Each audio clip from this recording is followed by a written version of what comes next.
लिप्त हो जाते हैं। जो स्थिति ये भी देखते हैं कि स्टिंग कराने की नसीहत देने वालों के खुद स्टिंग होते जा रहे हैं। वही स्थितियां सूचना के अधिकार के मामले में भी है। तो सबसे पहली बात तो यह है कि उसे जीवन मूल्य के अनुसार जब भी अपने आचरण को लाना होगा तो उसमें यहाँ हम करीब करीब 12-13 बिंदुओं का उल्लेख किए हैं, जिसमें पहला है जन कल्याण की भावना। जो भी आरटीआई एक्टिविस्ट है वो केवल स्वांतः सुखाय या अपने निजी हित के लिए अगर किसी कार्यालय में कोई सूचना का अधिकार का दावा प्रस्तुत करता है तो उसे किसी भी दृष्टि से उचित नहीं कहा जाएगा। क्यों? कि अगर वह जनहित में काम करता है, जो भी घोटाले या भ्रष्टाचार हैं उसे आम लोगों के सामने प्रदर्शित करता है, देश की पूरी जनता के सामने लाने के लिए अगर आरटीआई का उपयोग करता है तो वह बधाई का पात्र होता है। दूसरा है सत्याग्रह।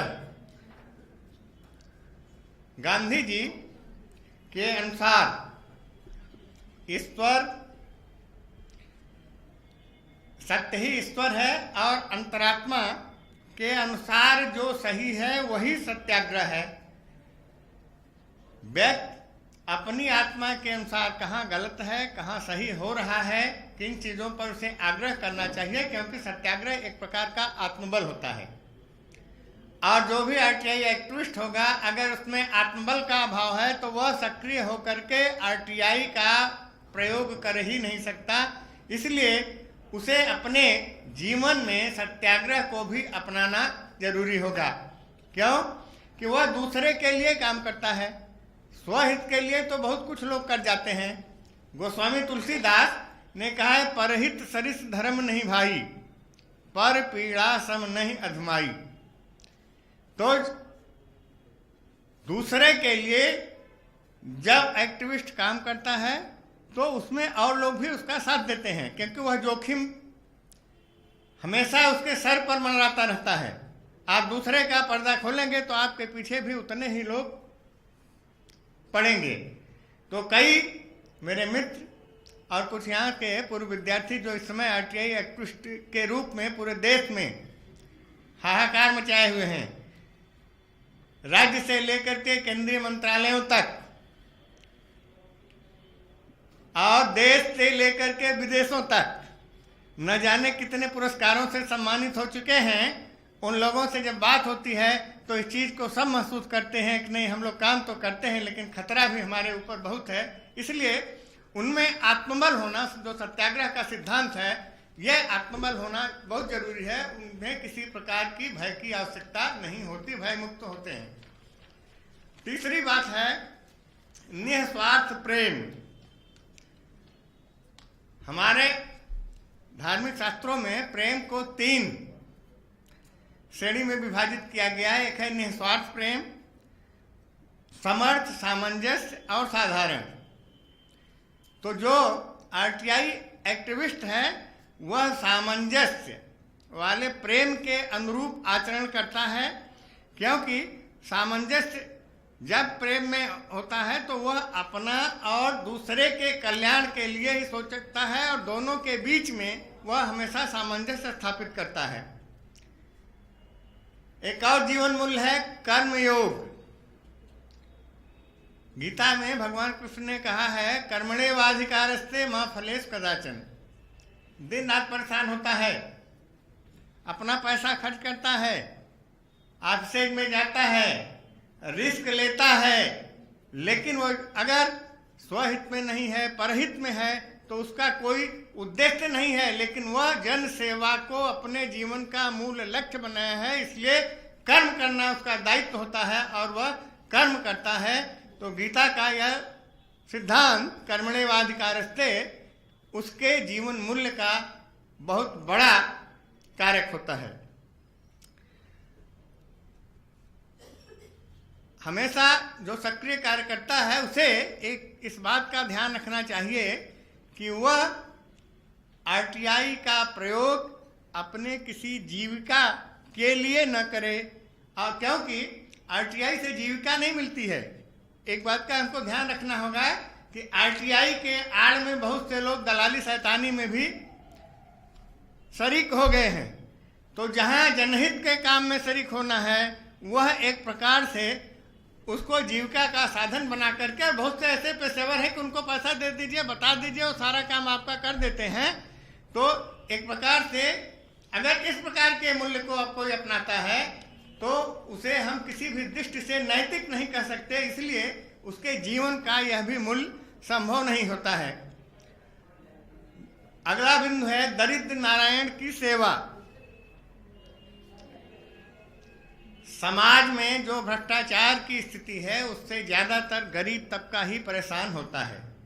गरीब किसी भी ऑफिस में जाता है, कोई उसके सुनने वाला नहीं, सही काम है वह भी नहीं होता, बिजली बिल जमा करने चला जाए वहाँ भी लाइन लगती है, पता चलता है कि पैसे आप दे दो आपका बिल जो है कम हो जाता है। बिल कौन सा ऐसा फार्मूला है कि अधिक आई थी और कम हो गई। तो इस प्रकार के जो गरीब तबके के लोग हैं उनके साथ इस प्रकार की चीज़ें ज़्यादा होती हैं। तो एक तरह से गरीब कुचले लोगों की सेवा करना भी उसका लक्ष्य होता है। और इसीलिए एक आरटीआई एक्टिविस्ट जो होता है कबीर के दोहे के समान उसका आचरण होता है। कबीर दास ने कहा है, वृक्ष कबो नहीं फल बखे, नदी न संचय नीर, परमारथ के कारणे साधु धरा शरीर।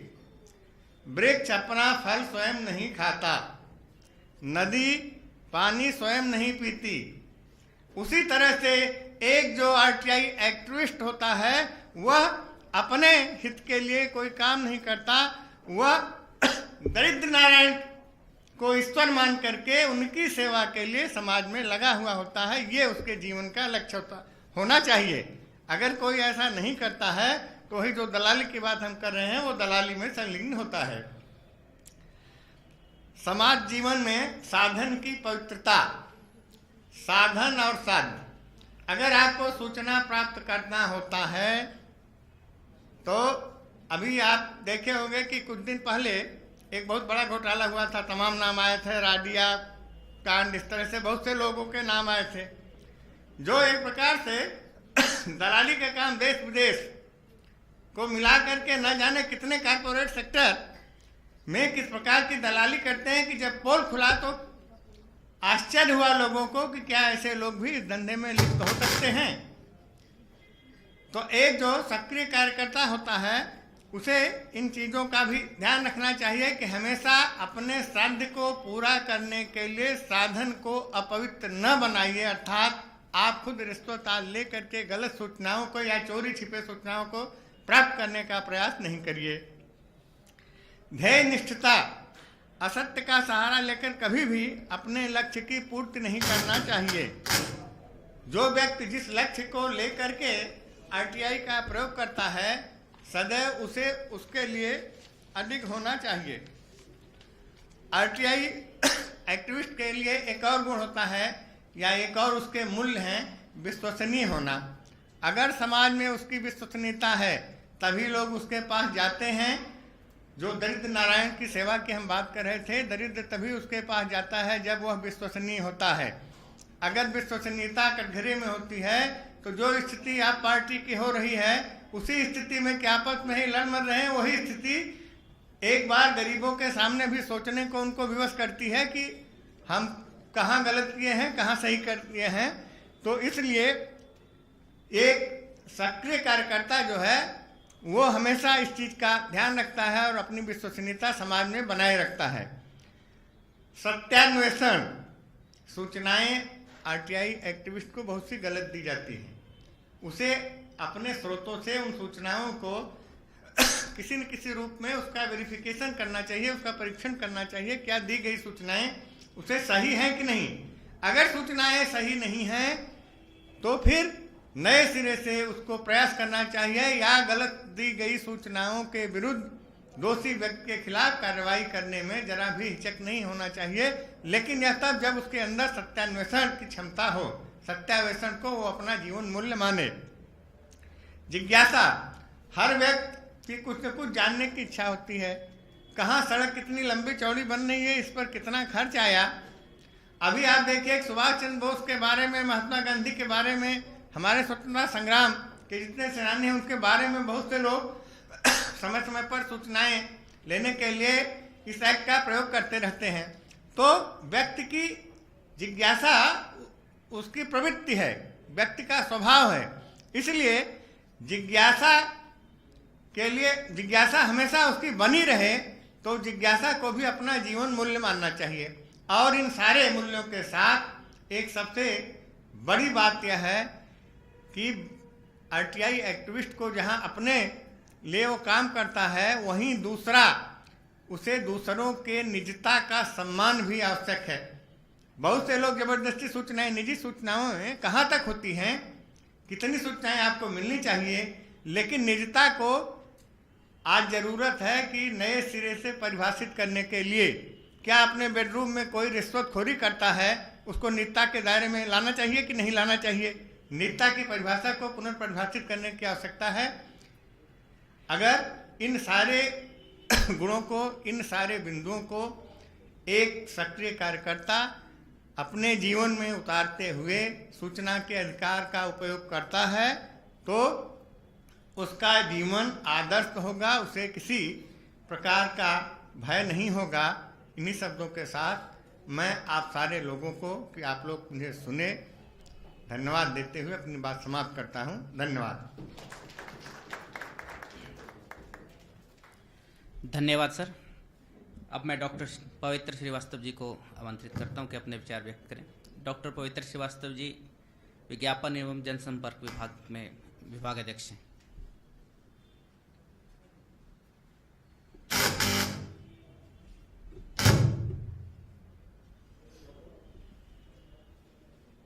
आज इस संगोष्ठी में मंच पर आसीन इस सत्र के अध्यक्ष डॉक्टर विनोद सिंह अग्रवाल, प्रोफेसर गुरुदत्त और यहाँ उपस्थित सभी विद्वज्जन, सिंहस्थ की पूर्व पीठिका में आयोजित इस संगोष्ठी में आज जो सत्र चल रहा है ये मीडिया प्रोफेशनल्स के मूल्य का है और उसके अंतर्गत एनजीओ कार्यकर्ताओं के क्या मूल्य हो सकते हैं उस पर मैं अपने कुछ बात यहाँ रखना चाहता हूँ।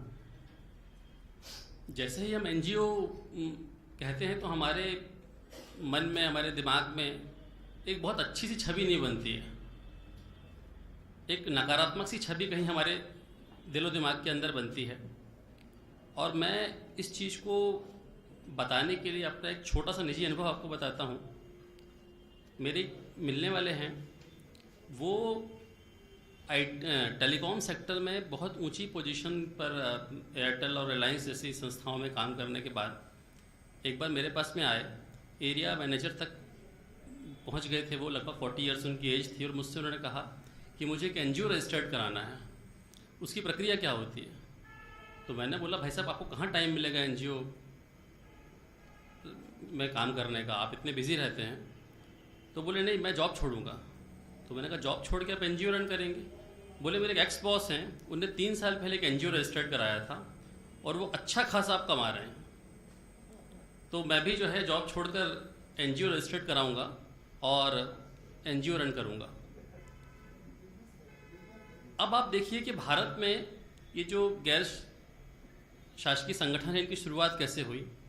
हमारे देश में जो नवजागरण का दौर था उस समय समाज सुधार का दौर चल रहा था और बहुत सी संस्थाएं आगे आई। रामकृष्ण परमहंस, रामकृष्ण मिशन बना, आर्य समाज बना, प्रार्थना सभा बनी, इस तरह की संस्थाएं बनी और इन संस्थाओं ने समाज में परोपकार की भावना से समाज में जो बुराइयां थीं, जो दिक्कतें थीं, उनको दूर करने का काम किया। तो हमारे देश में एक मिशनरी भाव हमेशा एनजीओ का शुरू से रहा है। लाभ कमाना कभी भी मकसद नहीं रहा है।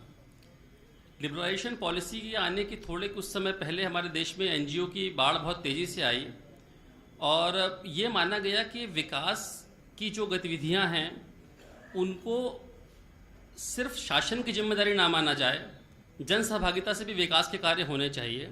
और बड़ी बड़ी फंडिंग एजेंसीज ने एनजीओस को प्रमोट करना शुरू किया और वहाँ से एक भीड़ सी निकली। और देश में अभी मुझे जो मैंने नेट से डेटा लिया है उसमें लगभग 33 लाख एनजीओ रजिस्टर्ड हैं, मतलब हर 365 व्यक्ति के ऊपर एक एनजीओ हमारे देश में काम कर रहा है। विकास की समानांतर गतिविधियां वो चला रहे हैं, उसके बाद भी विकास जहां के तहां है। रिपोर्ट कहती है कि ज़्यादातर एनजीओ जो हैं वो बेसिक सेक्टर्स पर काम कर रहे हैं, एजुकेशन पर, हेल्थ पर, सैनिटेशन पर, नशाखोरी दूर करने पर, और ये समस्याएं जहां की तहां बनी हुई हैं। क्या कारण है कि एनजीओ जो हैं वो अपना कार्य ठीक तरीके से नहीं कर पा रहे हैं? उसके पीछे बड़ा सीधा सा रीज़न है कि कहीं ना कहीं मूल्यों की कमी हमें नज़र आती है। जो लोग एनजीओ चला रहे हैं, जो लोग एनजीओ कार्यकर्ता हैं, उनमें कहीं ना कहीं मूल्यों की कमी नज़र आती है। तो एनजीओ कार्यकर्ता के मूल्य क्या होने चाहिए, ये कुछ मोटे मोटे पॉइंट हैं। काफ़ी चीज़ें ऐसी हैं जो पहले के प्रस्तुतियों में भी निकल कर आई हैं, तो मैं कुछ पॉइंट आपके सामने यहाँ डिस्कस करना चाहता हूँ कि एनजीओ के कार्यकर्ता क्या मूल्य होने चाहिए। पहला जो उसका मूल्य है वो है मानव हित और समाज हित की भावना को सर्वोपरि रखना। एनजीओ संचालित करने वाले जो भी लोग हैं, उन लोगों को मानव हित को, समाज के हित को और राष्ट्र के हित को सबसे आगे रखना होगा। परोपकार और मिशन की भावना से उन्हें चलाना होगा, तभी एनजीओ सही मायनों में देश के विकास में अपनी भूमिका अदा कर पाएंगे। दूसरी महत्वपूर्ण बात है कि एनजीओ कार्यकर्ता जो हैं उनको सामाजिक समस्याओं और सामाजिक मुद्दों के प्रति संवेदनशील होना बहुत आवश्यक है। हम एनजीओ चला तो लेते हैं, लोग एनजीओ रन तो करते हैं शिक्षा के मुद्दों पर, स्वास्थ्य के मुद्दों पर, गरीबी के मुद्दे पर। ये बड़े जटिल मुद्दे हैं समाज के, परंतु इनके मामले में वास्तविक संवेदनशीलता नज़र नहीं आती है। तो जब तक ये संवेदनशीलता नहीं होगी, तब तक हमें जो एनजीओ के माध्यम से सहयोग मिलना चाहिए वो सहयोग प्राप्त नहीं हो पाएगा। इसके बाद है कि एनजीओ के सेक्टर में जो भी लोग काम कर रहे हैं वो निस्वार्थ भाव से काम करें। मैंने आपको अभी एक वाक्य सुनाया, उस तरह का स्वार्थ कहीं ना हो। देश की सेवा, समाज की सेवा, राष्ट्र की सेवा उनका मकसद होना चाहिए। एनजीओ कार्यकर्ता के लिए एक सबसे बड़ी जो बात है वो है अकाउंटेबिलिटी, जवाबदेही।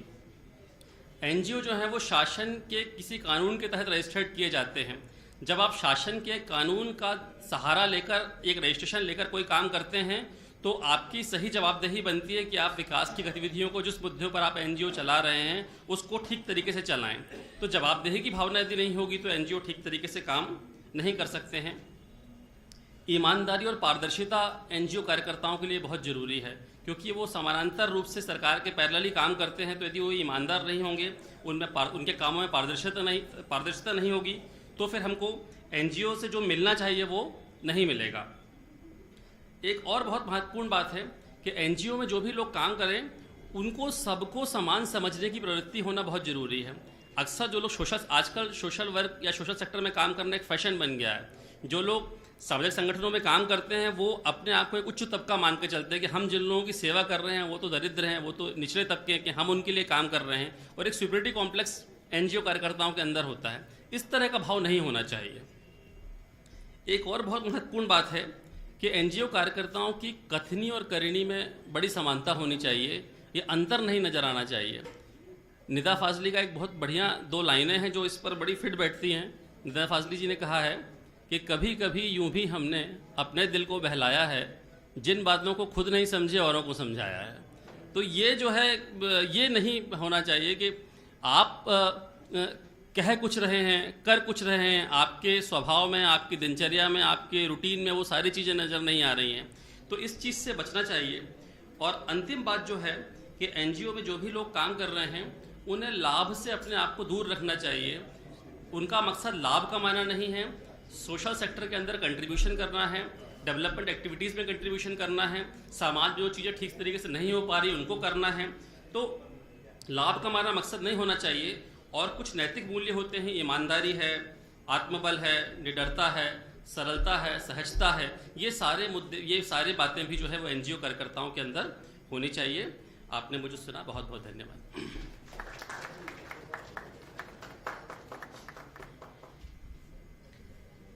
अब मैं संचार शोध विभाग की विभागाध्यक्ष डॉक्टर मोनिका वर्मा को आमंत्रित करता हूं कि वे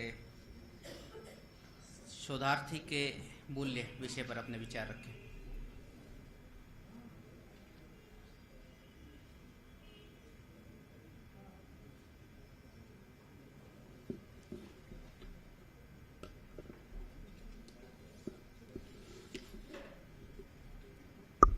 Respected dais, Dr. Vinod Agarwal, Shri Gurudat ji, and all the eminent speakers in the hall.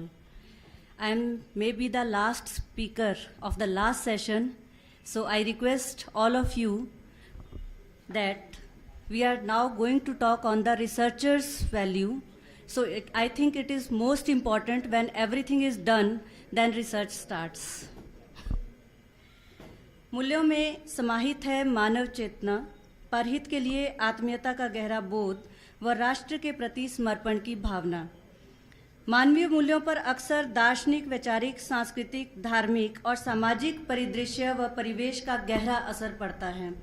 आधुनिकता की ओर बढ़ रहे समाजों के मूल्यों में राजनीतिक, भौगोलिक परिस्थितियों के कारण क्रांतिकारी परिवर्तन हो रहे हैं।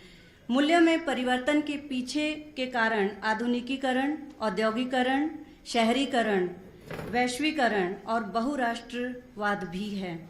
आज की युवा पीढ़ी इन परिस्थितियों में भ्रमित हो रही है और उनके आसपास हर समय एक अनिश्चितता का वातावरण बना हुआ है। ऐसी स्थिति में समाज के विभिन्न वर्गों के बीच जाकर अपना शोध कार्य करने वाले शोधकर्ताओं के लिए समाज में स्थापित विभिन्न मूल्यों, जिनकी हम सुबह से बात कर रहे हैं, से संतुलन स्थापित करके शोधकर्ता के मूल्यों की रक्षा करना भी नितांत आवश्यक हो जाता है। एक शोधकर्ता के मूल्यों में कुछ महत्वपूर्ण मूल्य मैं आपके सामने रखूंगी। हमारे बीच में eminent research scholar doctor Vinod Agarwal हैं, साथ ही हमारे vice chancellor professor BK Kuthiala भी हैं। अगर मुझसे कोई शोधकर्ता के मूल्य छूट जाते हैं तो I request both of you please add in the last. शोधकर्ता का प्रथम मूल्य प्रासंगिक विषय का चयन। ऐसा कोई भी वैज्ञानिक विश्लेषण नहीं है जिसका आधार कोई सामाजिक परिस्थिति या परिघटना ना हो और जो अपने आप में पूर्ण स्वतंत्र हो। शोध में जानबूझकर या अनजाने में एक तरफा परिदृश्य या परिस्थिति लेना मूल्यविहीन है। शोधकर्ता का प्रारंभिक मूल्य है कि शोध समस्या का चयन वर्तमान समय की प्रासंगिकता के साथ साथ बहुपक्षीय अध्ययन पर आधारित बहु शोध प्रवृत्ति का चयन करते हुए किया जाए। शोधकर्ता के मूल्य के तहत दूसरा मूल्य है शोधकर्ता निष्कर्ष की तत्काल परिकल्पना को सटीक ज्ञान और परिणाम में तभी परिवर्तित कर सकता है यदि उसे सैद्धांतिक ढांचे में समाहित कर उसके कार्य कारण प्रभावों को स्पष्टीकरण के साथ में प्रस्तुत कर सके।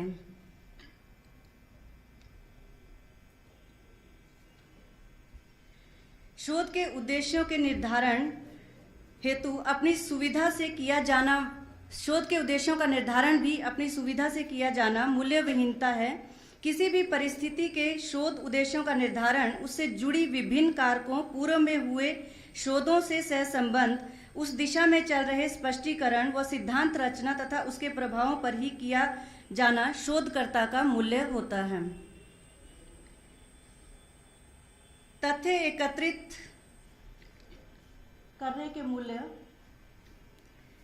तथ्य एकत्रीकरण कार्य उत्तरदाताओं द्वारा दिए गए उत्तरों पर ही निर्भर करता है। अतः शोधकर्ता के लिए जरूरी है कि पूछे गए प्रश्नों में भी स्पष्ट और मूल्यपरक प्रश्न ही पूछे जाएं। यदि मूल्य आधारित उत्तरों को शोधकर्ता चाहता है, उसी पर ही उत्तरदाता के उत्तरों का मूल्य भी निर्भर करेगा। सामाजिक वैज्ञानिक शोध में समाज के विभिन्न घटकों पर आधारित रचना उनके सह संबंधों को सही और गलत यानी ट्रू और फॉल्स या यस और नो में ही सीमित कर देना शोधकर्ता का मूल्य नहीं है। प्रयोगात्मक पद्धति, वैज्ञानिक पद्धति, विवरणात्मक पद्धति या अर्थ प्रयोगात्मक पद्धति में होने वाले शोधों में शोधकर्ता का मुख्य मूल्य है कि तथ्यों को उनकी आंतरिक सुसंगति, इंटरनल कंसिस्टेंसी के साथ चेक करते हुए परिणाम तक अध्ययन करें। यह कार्य विभिन्न तार्किक क्रम में किया जाना चाहिए और शोध लेखन करते समय उन सब का व्याख्यान भी दिया जाना चाहिए। तथ्यों की आंतरिक सुसंगति का अध्ययन बारीकी से करना व उसके लिए बार बार तथ्य एकत्रित करना, तथ्यों पर आधारित अपने उद्देश्यों को परिलक्षित करना, ना कि अपनी इच्छा अनुसार प्रस्तुत करना शोधकर्ता का मूल्य नहीं है। तथ्य एकत्रीकरण व आंतरिक सुसंगति के स्पष्टीकरण के लिए वस्तुनिष्ठता, ऑब्जेक्टिविटी व निष्पक्षता रखना शोधकर्ता का महत्वपूर्ण मूल्य है।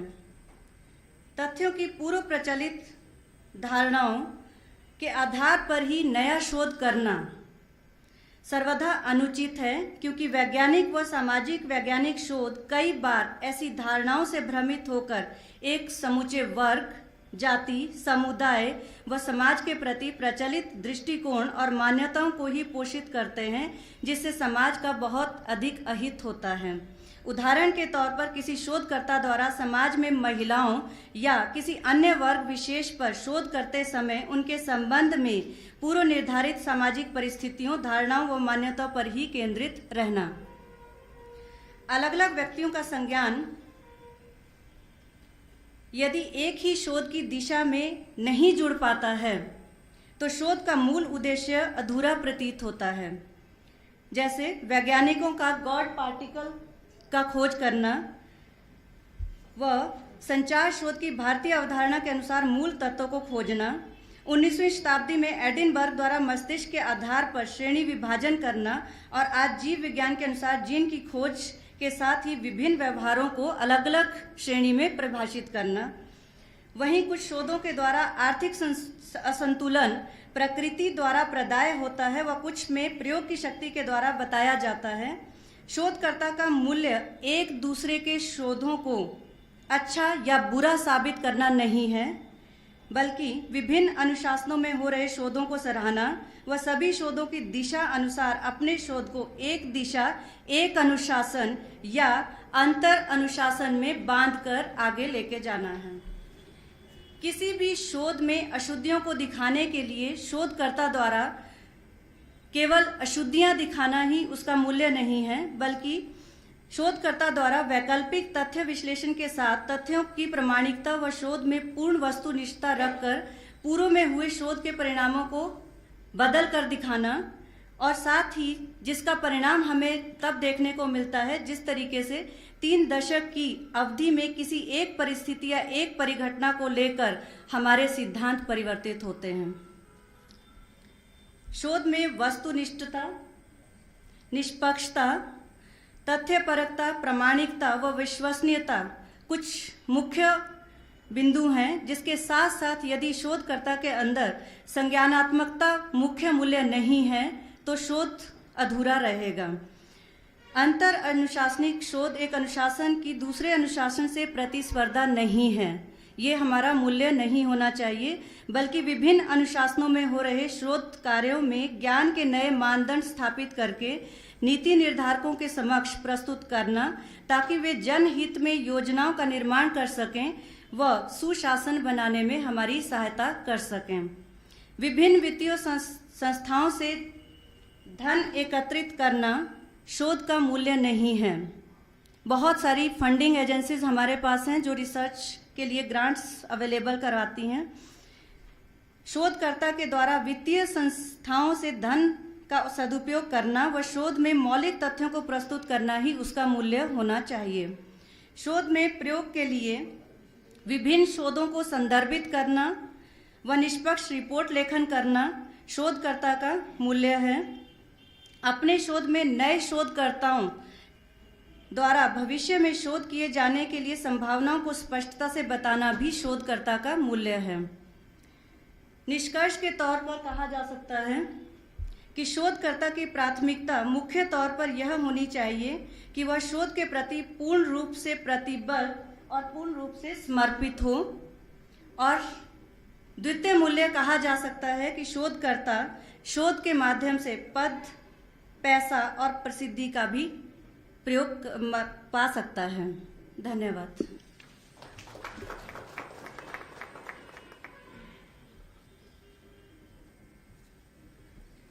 अब मैं श्री सरमन नगेले जी को आमंत्रित करता हूं अपने विचार व्यक्त करने के लिए। आप जाने माने सोशल मीडिया एक्टिविस्ट हैं और एमपी पोस्ट के संपादक हैं श्री सरमन नगेले जी।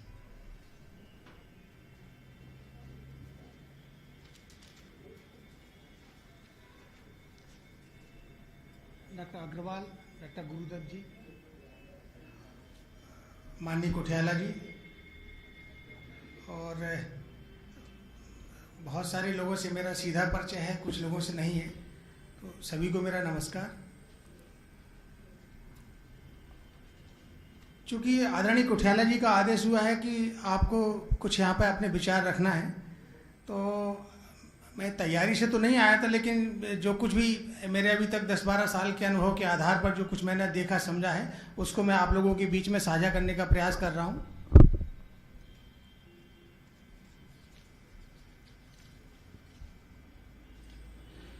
मैं सुबह से इस कार्यशाला में मौजूद हूँ और मेरे को अपार खुशी हो रही है कि किसी भी वक्ता ने एक ऐसी बात नहीं कही जो कम से कम मेरे को बोलने का अवसर मिला, इसलिए मैं उनका आभार व्यक्त करता हूं। किसी भी वक्ता ने माननीय प्रधानमंत्री नरेंद्र मोदी जी के डिजिटल इंडिया पर एक शब्द भी नहीं बोला, जो डिजिटल इंडिया वास्तव में भारत के नए मूल्य को गढ़ेगा। माननीय मोदी जी इस बात को बहुत अच्छे से जानते हैं कि अभी भारत में लगभग 20 करोड़ लोग हैं जो ऑनलाइन कनेक्ट हैं, उनसे वो भारत के उच्च मूल्यों को कैसे साझा करें, इसके लिए वो उपक्रम कर रहे हैं कि हम उनसे कैसे कनेक्ट हो। चाहे वो उनका एक नया पोर्टल अभी आया है माई गॉव, या उनके सोशल मीडिया के जो दूसरे फीचर्स हैं वो। अब मैं सभी आदरणीय लोगों से एक सवाल करूंगा, ये बताएं कि कितने लोगों को मालूम है कि पूरे वर्ल्ड में अभी सोशल मीडिया के कितने फीचर्स चल रहे हैं।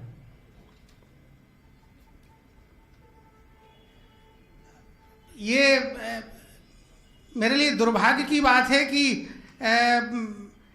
मैंने ऐसा सवाल खड़ा कर दिया कि किसी भी पार्टिसिपेंट ने या वक्ताओं ने उस पर अपना कमेंट नहीं किया कि इतने हैं। लेकिन मैं बताऊं कि पूरे वर्ल्ड में 295 फीचर्स जो है ना सोशल मीडिया के चल रहे हैं।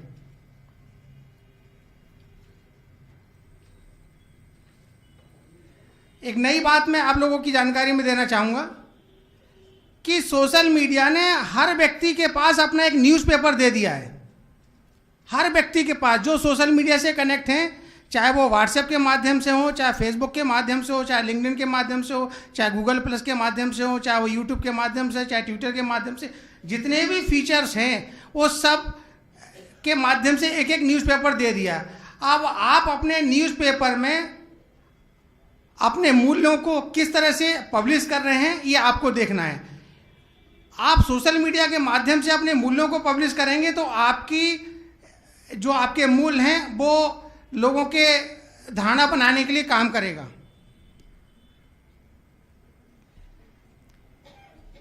सोशल मीडिया के माध्यम से आप अपने मूल्य को पब्लिश करने का काम करते हैं, तो वहीं मेरा ये भी कहना है कि किसी भी राज्य या जिला या देश को देश का विकास करने के लिए सिर्फ शासन प्रशासन की जिम्मेदारी नहीं है, ये जिम्मेदारी मीडिया की और समाज की भी है, जिसमें विभिन्न वर्गों के लोग हैं। जिस सेशन में मेरे को यहाँ अपना पक्ष रखने के लिए कहा गया, ये मैं इस संदर्भ में कह रहा हूँ कि आपने किसी भी तरह की जानकारी, चाहे वो फोटोग्राफ हो, चाहे समाचार हो, चाहे वो वीडियो हो, आपने सोशल मीडिया पर उसको पब्लिश कर दिया, तो जो पंजाब में बैठा हुआ व्यक्ति है उसको भोपाल में अपने बेटे की या बेटी की शादी का रिश्ता तय करना है, वो मन बनाता कि भोपाल में इस तरह की घटनाएं हो रही हैं, यहाँ पे क्राइम रेट ज़्यादा है, यहाँ पर बहुत सारी गड़बड़ियाँ होती हैं, यहाँ पे कानून व्यवस्था ठीक नहीं है। यही स्थिति आपकी जो है ना, यदि आप कोई सेंट लुइस का या यूएस का या जापान का या दुबई का बड़ा निवेशक मध्य प्रदेश में कोई अपना निवेश करना चाहता है, यहाँ अपनी बड़ी कोई इंडस्ट्री लगाना चाहता है, वो ये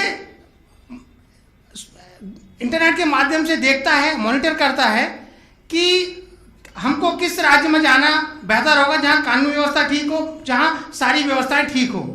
उनकी टीम काम करती है, लेकिन टीम के अलावा वो अपने स्तर पे भी कुछ अपनी चीज़ों को देखते हैं।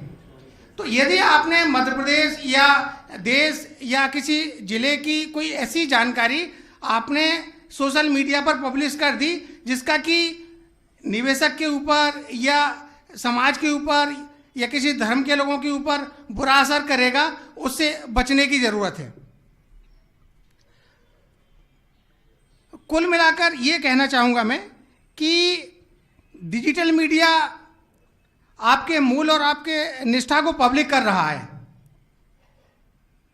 इसके पहले आपके मूल्यों को सार्वजनिक करने का कोई ऐसा मीडिया नहीं था जहां आपकी आप पलक झपकते ही आपने जो भी अपने मूल्य, अपनी जो भी जानकारी आपने पब्लिश की, उस पर तुरंत रिएक्शन आ गया। ये टू वे ट्रैफिक है, वन वे ट्रैफिक नहीं है कि आपने कोई चीज़ कह दी तो चलेगा। पहले के समय में ऐसा होता था कि आपने कोई अपना विचार, आपने अपना कोई मूल्य, आपने अपनी कोई जानकारी समाज के बीच में, मीडिया के बीच में, शिक्षक के बीच में, विद्यार्थी के बीच में, एनजीओ कार्यकर्ताओं के बीच में, शोधार्थी के बीच में आपने शेयर की, तो उसका लोग तुरंत उस पर कोई बातचीत कर सके, ऐसा कोई उसका माध्यम नहीं था। अभी मैडम धर मैडम ने एक किस्सा सुनाया था कि वो सोशल मीडिया पर रेगुलेशन होना चाहिए। मेरी जो फेसबुक की कंट्री हेड हैं मिस अंकी दास, उनसे मेरी इस विषय पर बातचीत हुआ। उनका कहना ये था कि आगे से तो हवा पर भी रेगुलेशन होना चाहिए। तो फिर जो सोशल मीडिया पर रेगुलेशन की बात आ रही है, उनका कहना कि नहीं, रेगुलेशन नहीं, ये अभी आप सोशल मीडिया पर रेगुलेशन की बात करेंगे तो कल से आप हवा पानी पर भी रेगुलेशन की बात करेंगे। दो और मेरे छोटे छोटे इशू हैं। एक तो ये कि प्रधानमंत्री का सोशल मीडिया प्रेम है या सोशल मीडिया का प्रधानमंत्री प्रेम। यदि प्रधानमंत्री सोशल मीडिया के माध्यम से अपने मूल्यों को, भारत के मूल्यों को बताने की बात नहीं कर रहे होते तो वो यूएन में जाकर अपने भारत के जो उच्च मानदंड हैं उनकी बात नहीं करते, और उनसे मिलने के लिए, उनको देखने के लिए, उनको छूने के लिए, उनसे हाय करने के लिए, उनसे हेलो करने के लिए लाखों लोग जो है ना कतारबद्ध थे। अंत में मैं एक चीज़ और कहूँगा कि चूंकि सिम्हस्थ का ये सब्जेक्ट था, तो अब ये देखना है कि सिम्हस्थ को लेकर इन्फोसिस के जो मिस्टर विकास सिक्का हैं वो एक सॉफ्टवेयर बना रहे हैं, तो वो कितना मूल्य आधारित रहेगा, कितना नहीं रहेगा, ये अभी से कहना मेरे लिए मुश्किल है। अंत में सोशल मीडिया ने सबसे ज़्यादा यदि किसी का नुकसान किया है तो वो किया है भाषा का, और भाषा का नुकसान होने के साथ साथ, भाषा के साथ खिलवाड़ होने के साथ साथ आपके मूल्यों पर भी किसी न किसी रूप में प्रभाव पड़ता है। मेरे को यहाँ पर अपना पक्ष रखने के लिए अवसर दिया, मैं इसके लिए माननीय कुठियाला जी और यहाँ पर जो इस राष्ट्रीय समिवर्ष में जो आयोजक लोग हैं उनका आभार व्यक्त करता हूँ, और आप लोगों ने ध्यानपूर्वक सुना, इसके लिए बहुत बहुत धन्यवाद। चूँकि मेरे से जो यहीं पर बैठ के तैयारी कर सका, जो मेरे को दिमाग में था वो मैंने बोला। यदि मेरे से पहले से कहा जाता तो मैं हो सकता कि कुछ और नई बात करता, जो मैंने नई बात करने की कोशिश की। धन्यवाद। धन्यवाद सरमन जी।